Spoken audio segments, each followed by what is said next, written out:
Hi, I'm Nihal Reddy from Bangalore. I got AIR 8 in NID and I'll be studying in NID Ahmedabad.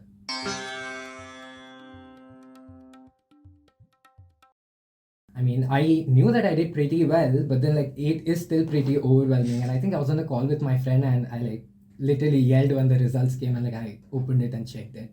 And I went to my parents and told them and everything.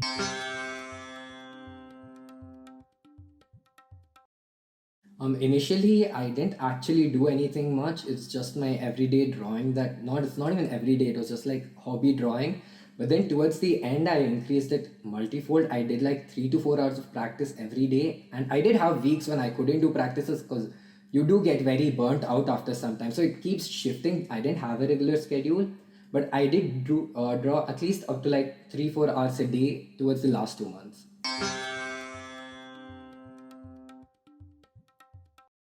I did rough preparation at 6 months before the exam, and I think only 4 months before the exam, I knew the proper exam pattern of the paper. And then I think only 2 months before I started rigorous practice for the paper specifically, instead of like drawing just for the sake of hobbies or like just reading newspaper. I focused it more on the exam in the last 2 months completely.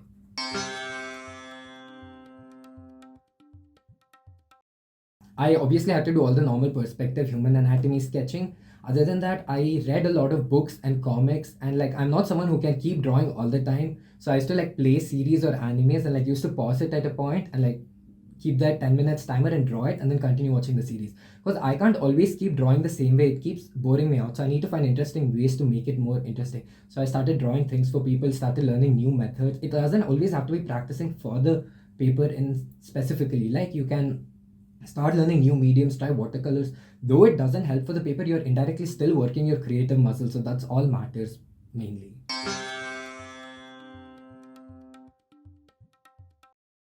For the theory GK, I didn't really do it because I had only 2 months left and there was no point in starting with GK at that time, because the higher your rank goes, the bigger mark difference is there between the higher ranks, and these bigger marks you actually get it from the sketching part mainly. So I focused it there completely, and like in 2 months there isn't any GK that you can do. You either start completely from the start and do it for 2 years, or else you don't do GK at all and panic, because NID GK is absolutely random. Like you wouldn't know which pole has more penguins for any reason. And other than that, for the math part, it's very basic. English is very basic. No need to worry. Only for the mental ability, you can have some practice and you'll do amazing.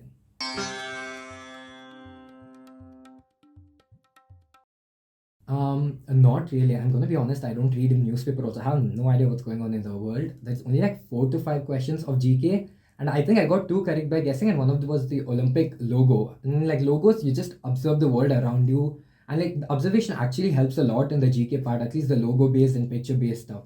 When it comes to like politics and everything, that's up to you. Do you want to do it or not? I think I guessed two. I got them correct. Rest no. But there's no negative marking in NID, so that's not an issue. You don't need to panic about that.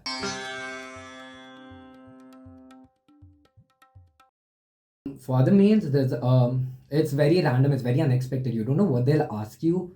So I pretty much did everything I did for the first round again, but for this round I did some extra material handling practice. And for material handling practice, you go through some physics stuff and like sculptures and like kinetic models, do more research. It doesn't always have to be physical practice. Sometimes read a question, solve it in your mind. How would you do it? It might not always work out, but practice is still practice and you'll make progress.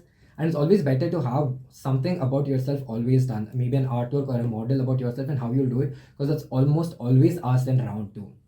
Other than that, just keep observing around you. Every time you watch a series, I used to ask my sister to ask me questions on the episode we watched or like in the movie, because like that would help, because like you always have a lot of memory based stuff in round two.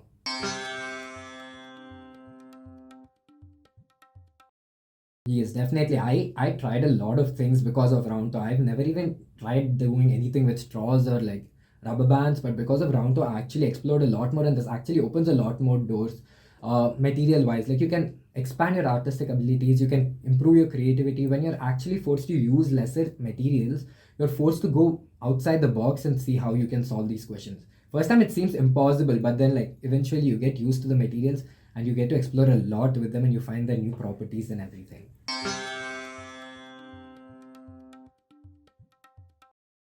I mean, initially I did panic and like they took away our watches and there was no clock in the room. So that actually increased my panic. Like my hands were shaking initially while I was filling the OMR sheet and drawing, but then eventually I just told myself that I've practiced a lot, so there shouldn't be an issue. There is this one rule: you see how many marks you have and how much time you have. So like per mark, how many minutes you get. So like 15 marks, we had 2 minutes per mark. So we had like 30 minutes per question. So if you do it that way, I practiced this way since the mock papers. So in the exam, even without a clock, I could actually finish it in the exact amount of time. And I asked the invigilator for the time per question. I did take exactly half an hour. So you need to practice in such a way that your hand knows how long it's taking by the time you finish this element of the drawing, this much of the drawing. If you do it that way, it'll actually get over much better. Whereas for panic, you can always think through all the practice you've done, all the times you've done amazing. If it helps you to have anything lucky that you carry, please do it. Like it does nothing but give you confidence, so let's just go for it. I used to wear like many lucky rings, like I still do. So like just go for it, it'll help a lot.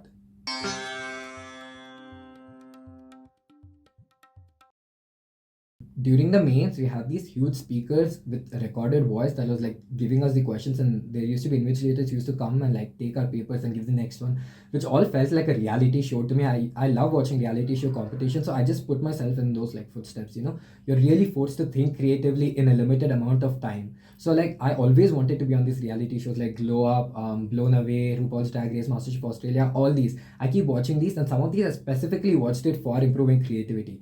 When I saw these challenges, I used to see what I would have done in that position. And this felt exactly like that. You have people coming and giving you things, and like they suddenly change stuff up, and you're forced to think on the spot with materials given to you.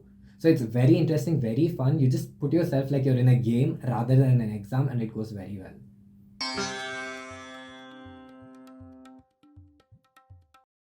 In prelims, if you're doing theory, GK, you either start at the beginning or don't bother with GK at all. It is unnecessary pressure towards the end. You can't read like 2 years worth of knowledge because so much happens around the world because of like social media and everything.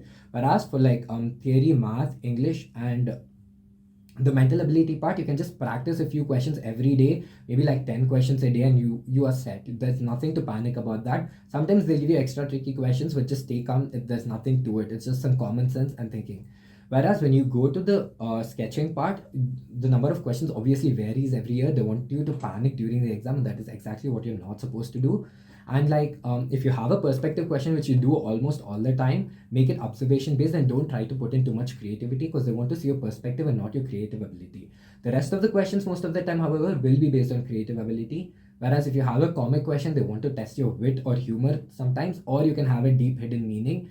But more than your sketching skills, in the comic question, they want to see the thought process that went behind it. And it's always better to simplify your artwork than simplifying your idea. So like practice many different art styles that help you simplify your idea.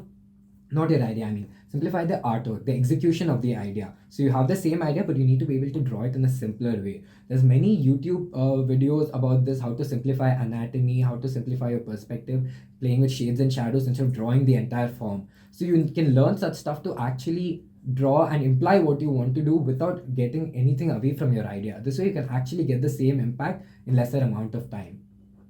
If you have poster questions, go completely metaphorical. And because most of the time for poster questions, you're given 3 lines to explain it, so there is no worries. You can go as abstract as possible. If you don't have place to explain, then maybe dial back the abstractness a little bit and make it like understandable.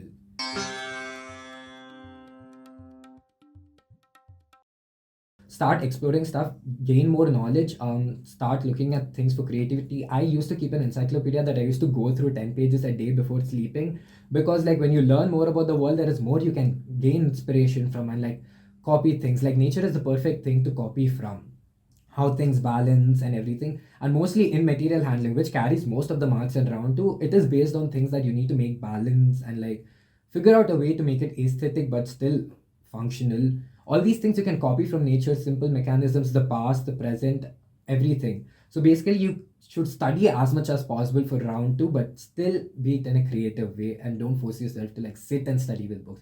Maybe watch YouTube videos, documentaries, anything that interests you.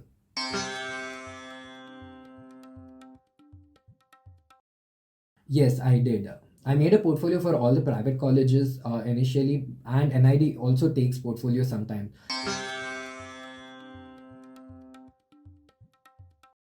Yeah, definitely. Because when you're making a portfolio, you need to have a heading for each page. And when you start naming things or putting a title to things, you need to start sorting out your thoughts. You need to start dividing your artworks, your interests. And that puts a lot of things in perspective as to what you want to do. Your past artworks, when you categorize them, you see what you have always been interested in. So this way, making a portfolio, even though if it not be useful, it'll still come in very handy. And it'll always be a thing you can show to people to like show your skills and everything.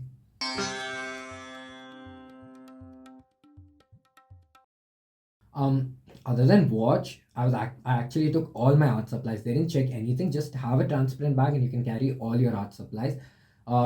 It's better to be prepared than be sorry later. So I just take everything. I don't care what other people think or how much they carry. Whereas it's actually different in many centers. Some of my friends, on the other hand, weren't allowed to carry some stuff. Like some of them weren't allowed to carry a pad or a watch. In some centers, they were allowed to carry both. We weren't allowed to carry our watch, but we were allowed to carry our pad. So like you need to be prepared for everything, practice every way.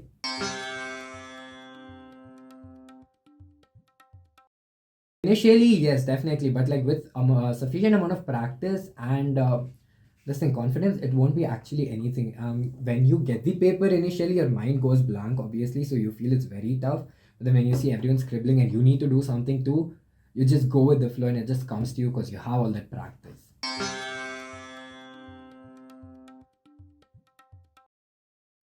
For theory, I use my NTSC textbook. I used to just solve two questions before sleeping every day night. For the mental ability part, math, I didn't really do much because it's like pretty much 10th grade math and 10th grade English, so nothing to panic again.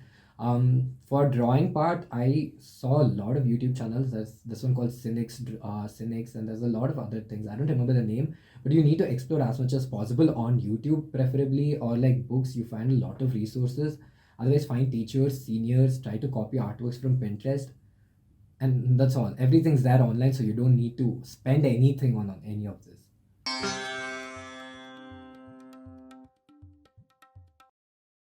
What you're supposed to copy is not the idea, but the elements. So like you have an idea, but you need references to always execute the thing. Like suppose I have an idea that I have a face and like there's a tiger coming out of it. So I'm like, I need to know how to draw a face and a tiger. So you have an idea to execute it, open Pinterest, go through references. References is always key. Even if you're doing mock papers, go through references because there's nothing wrong in learning. The idea is still yours and it's still original. All you need to focus on is building a visual library on how to draw anything you want. So no matter what the idea, you can execute it in the paper.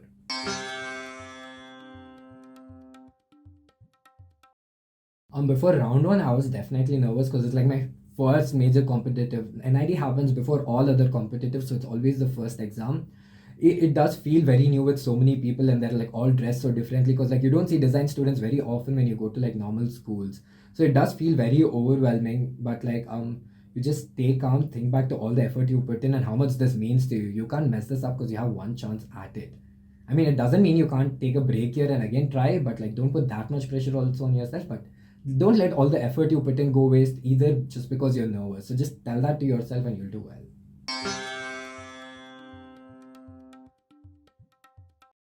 1 mark, 2 minutes thing. That's the main thing. Marks per minute. If you see and practice according to that, you won't have any issue.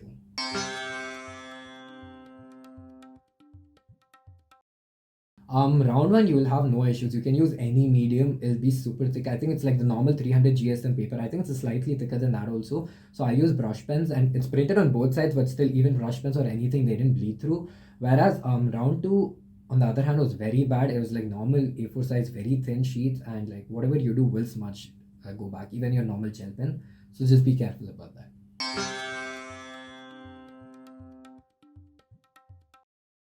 I mean, the DQ Labs website, that helped me a lot because it stopped me from being delusional about my works. Because you could see other people's works and they rated your works as well, and like you could see the competition. So you weren't delusional at any point. You know the standard of art that you need to produce at all times so that you can stay. And have this experience points too, so that you can actually measure your progress in a healthy manner instead of like forcing yourself to see the marks that you scored and everything. It's like they focus more on the fact that you've actually done it than the fact that you've done it well or not. Because practice is more important than how well you've done it. If you see how bad you've done it, most of the time just discourages you. But they don't do that. So it's like a very healthy environment and it's like a break from the normal education system that actually like helps you do much better. It gives you a more positive space to work on yourself.